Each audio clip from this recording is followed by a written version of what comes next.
Hello, everyone. Welcome to Emmanuel Voice Publication brought to you by RCCG Emmanuel Sanctuary. Today, Sunday, we are presenting two interesting topics before you, and we are going to be asking several people on their opinions about the given topics. The topics are firstly, why raise only daughters well when the untamed sons will be their husbands? And secondly, obedience in love, trusting God even when it hurts. So join in with me as we hear people's opinions on these given topics. Why do you think parents channel so much energy in raising female children to be responsible, whereas they leave the male kids out of it to be on their own? What effect do you think this has in our generation now? It's just a mindset, traditional mindset. They believe that female will be the one to be responsible when they get married. Well, I'll take it in two parts. First, from the African perspective, more attention and reverence is given to the male child because we in Africa believe that the male child holds the family because the female child will be married out and she goes to her husband's family. Males are not now responsible to help their wife to do some certain things because of the mindset they believe. And I even have male friends that, because I even go around males a lot, even though they know how to do some certain things, once they find females around, their energy drops. They believe that it's females work, you can do it, you should do it, you should do it. No, then I will tell them, no, it is not like that. Male should also be responsible. So if I find myself in that situation, I used to step back. You will be the one to do this, you will be the one to do that. The female children actually need to be focused and is ordained by God. But lately, in actual fact, many people are beginning to understand the role the female child plays in the family. It doesn't matter how many you have. The female children ends up giving more attention and care to their parents in the old age than the male children. So it is good for parents not to channel their energy, especially these little things that we think that it is not something that they need to know, that is females work. No, all child should be responsible in one way or the other, and it helps on the long run. And female children, you cannot just give them chance to do anything what they want to do. That's the reason why the female children to be focused and be guided. The female child is the one that will know whether daddy has eaten. When daddy is ill, she's the one who knows. So it's a shift in balance. That is, we are beginning to understand the dynamics of care and love from both sides.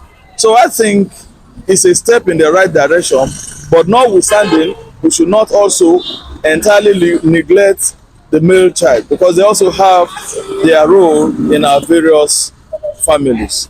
I think it's a positive development. Alright, so you're in a relationship and everything is going well.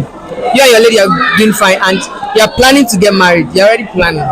So then God says no, that's not the person you're supposed to get married to. How will you manage it? How will you manage the odds? Well, if I receive this revelation at first, I would go to God in prayers, and then if it's a constant revelation, then I would know that okay, maybe truly this person is not for me.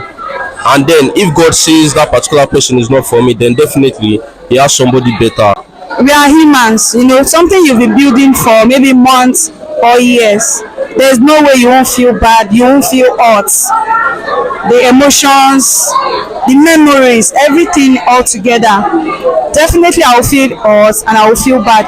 But at the same time, I wouldn't want to jeopardize the future. I mean the marriage, because if this is not the will of God for you and you still go ahead with the marriage, you already know you're at risk. Before I will start relationship with somebody, I will pray about it first. I don't jump into relationship without praying about it. I'll first say it's actually an emotional damage for me. So God telling me that at quarter to marriage, that's a serious thing actually. Definitely I will cry. Situations like this, I think the first thing I would do, it's going to affect me definitely, but I think two of us will still have to sit down and talk. Then I think we have to go back to to God, because actually before even planning any marriage, I think it's God that gave us that go ahead. So coming back again to say it's not God's way, it's going to be confusing. And even before I get the revelation, I'm supposed to have been seeing some kind of patterns that would feel like, okay, maybe on the long term, like this person is truly not meant for me. So God revealing that to me would just confirm my suspicion. I will feel hurt as humans, just like I've said, but then I will find a better way to end it. I know I can't bear it alone. I can't actually undo that alone. So I have to seek the consent of my pastor or people more stronger than me in spirit. Then talk to them about it, pray along with me. Then actually, from the other hand, if the message from my guy, okay, I'll tell him to go back to God and ask God about it. That he should pray, that he should pray very well about it. And then if he's still insisting on God said to, so I have to go and pray again, talk to God about it, then try and move on, go out, party, and attend a lot of celebration, at least to get away with all those heartbreak. I will have to go back to God. Let her go and pray again. I'll go and pray again. Then I think if I receive the same answer, if God said no, definitely I'll call it off. So when God said no, no is no. He has his reason of saying no. Well, we'd have to come to an understanding. It won't be easy. It won't be easy. Like someone that you are building with, you've been building with, and then all of a sudden you have to like end the relationship based on what God said. So definitely it won't be easy. But then it has come to that already, and we have no choice than to move forward. Visit emmanuelvoicepublication.com.ng to read all full articles for the month and keep up with us by following our Instagram and Facebook pages at RCCG Emmanuel Sanctuary and Trailblazers Emmanuel Sanctuary, and subscribe to our YouTube channel at RCCG Emmanuel Sanctuary for our surpassing and engaging video content where you learn what's trending. Thank you and God bless you.